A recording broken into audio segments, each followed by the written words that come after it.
Assalamualaikum warahmatullahi wabarakatuh. Selamat siang Bapak Ibu semuanya. Sami sehat sedaya nggih. Kala wau sampun dhahar sahur sedaya. Wonten sing lalen mboten sahur? Tunjuk jari yang lupa nggak sahur. Nggih. Mudah-mudahan Gusti Allah memberi kekuatan kepada kita untuk beristiqomah di dalam berislam, di dalam iman kita, dalam melaksanakan ibadah kita, sehingga hari ini kita menjadi lebih baik dari hari kemarin, dan mudah-mudahan hari besok lebih baik daripada hari ini. Betul? Ya, Bapak Ibu semuanya, kita sudah mengikuti bersama kegiatan pelatihan budidaya ikan lele dalam ember dicampur dengan kangkung. Sudah paham semua ya? Semua sudah punya niat untuk mempraktekkan? Ya, alhamdulillah.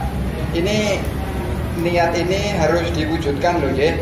Karena Bapak Ibu ini semua nanti akan mendapatkan bantuan satu paket.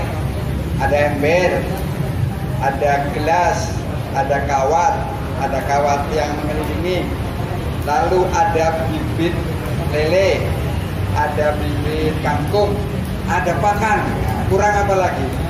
Jadi hukumnya nanti wajib untuk mempraktekkan. Oke?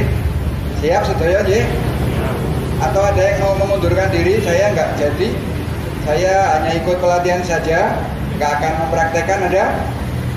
Atau saya udah ikut pelatihan, mau menyiapkan bahan sendiri, tidak usah menerima bantuan, ada? Nanti dilimpahkan yang lain, tidak apa-apa. Nah, ternyata tidak ada. Berarti semuanya akan melaksanakan niatnya dengan benar. Dan saya melihat semangat yang sangat tinggi. Karena apa? Bapak Ibu semuanya mulai jam 9 sampai jam 10.45, 1,5 jam duduk di sini, tidak bergerak, itu menunjukkan semangat yang tinggi.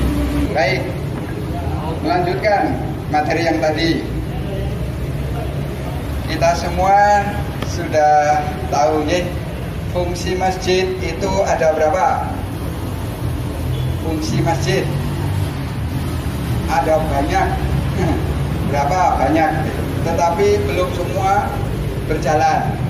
Fungsi pertama yang paling banyak berjalan, fungsi masjid sebagai pusat ibadah, sholat jamaah, sholat Jumat, sholat tarawih, dan sebagainya. Itu fungsi masjid sebagai pusat ibadah. Hampir semua masjid sudah melakukan fungsi ini, fungsi ibadah. Fungsi masjid yang kedua, fungsi tarbiyah. Ada kegiatan pendidikan di masjid, ada pengajian bapak-bapak, pengajian ibu-ibu, lalu ada membaca Al-Quran, ada latihan pidato. Itu semuanya adalah tarbiyah, fungsi tarbiyah. Beberapa masjid sudah ada kegiatan itu, tapi belum semua masjid. Yang paling banyak masjid itu semuanya ibadah. Tarbiyah belum, sebagian sudah mulai banyak. Yang fungsi ketiga ini singkat-singkat saja, ini sebetulnya penting sekali. Yang ketiga itu fungsi ukhuwah Islamiyah. Sehingga dengan adanya masjid itu silaturahim, orang-orang yang tadinya tidak kenal, yang memiliki latar belakang profesi beda-beda, ada yang petani, ada tukang parkir, ada pegawai negeri, ada pedagang, ada konglomerat, ada profesor, ada dokter, semua di masjid itu silaturahim. Nah, itu fungsi ukhuwah. Jadi fungsi satu tadi apa gitu? Ibadah. Yang kedua tarbiyah. Yang ketiga ukhuwah. Wah. Dan yang fungsi yang keempat, nah ini fungsi dakwah. Fungsi dakwah. Dakwah itu ada dua. Ada yang namanya dakwah penyampaian biasa. Dakwah itu adalah artinya menyampaikan Islam kepada seluruh umat manusia. Nah, dakwah. Tapi ada yang namanya dakwah bilhal dengan kegiatan. Nah, ini sebetulnya disebut tersendiri masjid sebagai pusat pemberdayaan ekonomi umat. Zaman Nabi, zaman Rasulullah itulah yang dilakukan. Fungsi masjid pusat pemberdayaan ekonomi umat. Tidak banyak masjid yang melakukan ini. Nah, kita akan mulai ini masjid kita ini, Masjid Agung Baitus Salam, pusat pemberdayaan ekonomi umat. Pada saat ini umat itu membutuhkan apa untuk ekonominya lebih baik? Melalui pelatihan budidaya ikan dalam ember. Loh, ini sudah lewat nih. Nanti ya, corona sudah pergi. Apa kegiatan yang bisa membangkitkan ekonomi umat? Kelihatannya setelah sekian lama lockdown, kegiatan ekonomi macet, itu umat membutuhkan modal. Nah, untuk usaha, melalui pinjaman modal. Nah, misalnya begitu. Itu adalah dakwah bilhal. Singkat-singkat saja. Sehingga kita mengadakan kegiatan ini adalah dalam rangka melaksanakan fungsi masjid sebagai pusat dakwah, dakwah bilhal atau pusat pemberdayaan ekonomi umat. Itu fungsi yang keberapa itu tadi? Keberapa? Kelima. Lalu ada fungsi yang lain lagi, adalah fungsi masjid sebagai pusat strategi.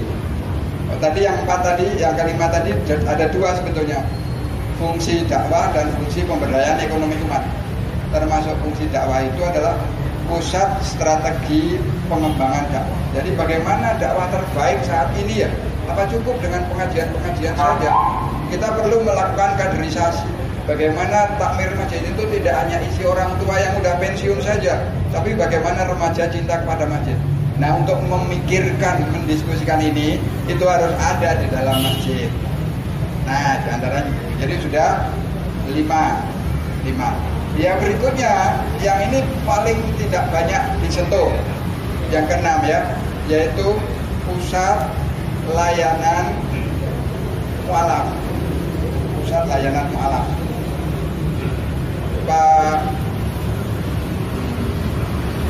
Pak siapa? Pak namanya lupa. Pak Lutfi dari Masjid Mutakin. Ada pelayanan mualaf.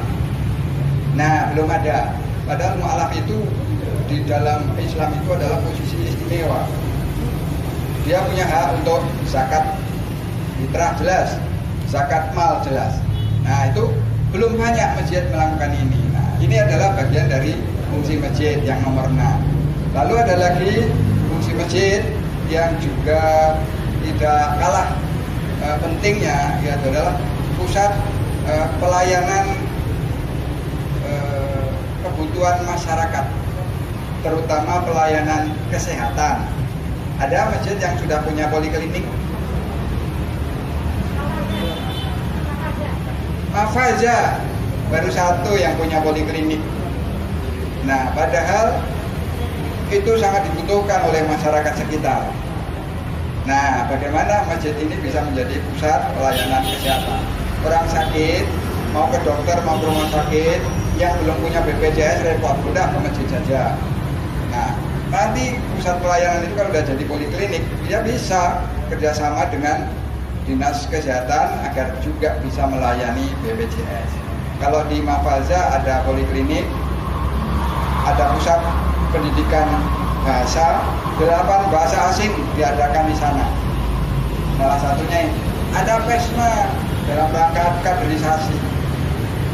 Fokus pada hari ini kita sedang melaksanakan fungsi masjid sebagai pusat pemberdayaan ekonomi umat. Cita-citanya Masjid Jokaryan terkenal karena manajemen masjid. Semua pada ngaji mengenai bagaimana memanage masjid yang baik. Nah, ayo kita sekarang rame-rame bersama menjadikan MAB pusat pemberdayaan ekonomi. Nanti orang dari mana-mana, dari masjid mana-mana bagaimana sih memberdayakan ekonomi umat. Saya tadi udah ngobrol dengan Pak Haji Darman Sudarman itu, pembina yayasan, pendiri dan pembina yayasan, itu sangat setuju. Kita sudah punya beberapa tempat yang memungkinkan menjadi bengkel. Kalau kita sekarang praktek budidaya ikan dalam ember, di situ ada praktek budidayanya. Semua orang bisa lihat setelah pelatihan ini. Pulangnya membawa modal untuk praktekkan di rumah. Nanti selain itu akan ada paket-paket yang lain. Nah, ini akan jadi salah satu ikon itu contoh kegiatan masjid Agung Baitus Salam. Nah, ini kemudian ditularkan ke masjid-masjid yang lain. Kita kemarin dulu kegiatan pelatihan manajemen masjid melahirkan komunikasi takmir masjid satu Banyumas. Hari ini kita mengadakan kegiatan ini melahirkan komunikasi produsen lele higienis sehat se-Banyumas, sehingga ekonomi sudah jalan. Nanti ini akan bersinggungan di masing-masing tempat dengan takmir masjid yang sudah kita koordinir yang kemarin, sehingga terjadilah silaturahim, terjadi tarbiyah pendidikan, terjadi pemberdayaan ekonomi umat. Oleh karena itu betul-betul kita menitipkan kepada Bapak Ibu semuanya, jangan sampai selesai pelatihan ini ya sudah selesai pelatihan dan tidak ada tindak lanjutnya, tapi harus dibuktikan dengan mempraktekkan apa yang sudah diperoleh dalam pelatihan ini bersama-sama. Syukur-syukur setelah dipraktekkan pada minggu kedua Bapak Ibu sudah mulai panen kangkung. Kalau hanya satu, ya mungkin tujuan utamanya untuk konsumsi sendiri kangkung. Tapi kalau ember itu nanti bisa beranak pinak, menjadi 2, menjadi 3, menjadi 20, menjadi 30 ember, itu bisa menjadi salah satu mata pencaharian. Minggu ini bikin 1, minggu depan bikin 1 ember, minggu depan lagi bikin 1 ember. 1 bulan punya 4 ember, 2 bulan punya 8 ember. Pada ember yang ke-9 tidak usah beli lagi, tapi panen lele yang pertama, ember pertama kan. Bapak Ibu nggak usah beli ember lagi, sudah buat lagi, nanti setiap minggu panen 1 ember. Gambaran sederhananya begitu. Dan memang awalnya ya modal. Nah, ini dipikirkan bareng, Bapak Ibu punya modal sendiri, bikin sendiri. Kalau belum punya modal, janjian aja dengan BMT atau sumber keuangan yang lain atau organisasi atau ke pinjam salah satu saudara kita dengan yakin, Pak Bu, saya punya program seperti ini, bisa menjamin modal ke saya dan sebagainya. Setelah 8 kali membuat ember, insya Allah berarti tiap minggu kita panen. 1 kali pelihara kan Bapak Ibu akan dapat bantuan bibit lelenya 40 ya Mas ya, 40 bibit lele. Dalam waktu 2 bulan 40 itu mungkin akan ada penurunan tinggal berapa gitu ya, apakah 35 atau berapa, tapi pas dijual ya insya Allah sudah cukup untuk bisa mungkin ya membeli ember baru, tapi sisanya bisa dikonsumsi yang lain. Jadi ukuran kita itu kira-kira 2 bulan lah, nanti kita lihat. Kegiatan ini nanti akan dievaluasi oleh timnya Pak Habib, akan dievaluasi mungkin minggu depan atau mungkin berikutnya, itu akan didampingi terus sehingga betul-betul menjadi kegiatan yang nyata. Bapak Ibu nanti silahkan gabung, dikoordinir oleh Pak Ketua Panitia lagi dalam grup komunitas WA. Di situ gambarnya asik-asik dari seluruh peserta yang kemarin sudah kelihatan. Nah, Bapak Ibu akan gabung, kalau ada kesulitan-kesulitan bisa mencari jalan keluar. Pak Agung ada di forum itu.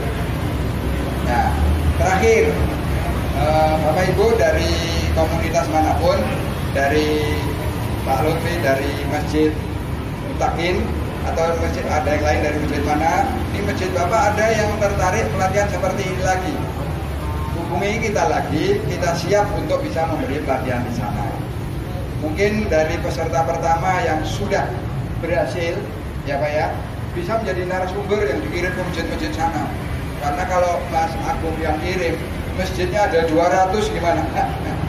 Jadi nanti gitu ya peserta pertama. Nanti berikutnya ada kelas-kelas yang berikutnya Bapak Ibu menjadi narasumber yang berikutnya. Sehingga terjadilah MLM, MLM amal jariah. Bapak Ibu menjadi praktek pertama, Bapak Ibu berhasil, Bapak Ibu menjadi narasumber, dipraktekkan oleh orang lain dan berhasil, itu amal jariah. Pahalanya akan mengalir terus selama peserta yang Bapak Ibu menjadi narasumber itu mempraktekkan ilmu yang kita sebarkan. Demikian tambahan, mungkin ada manfaatnya untuk Bapak Ibu semuanya. Kurang lebihnya mohon maaf yang sebesar-besarnya. Pak Panitia lelenya udah hadir, sudah. Waktu saya kembalikan kepada panitia. Mohon maaf apabila ada kekurangannya. Assalamualaikum warahmatullahi wabarakatuh.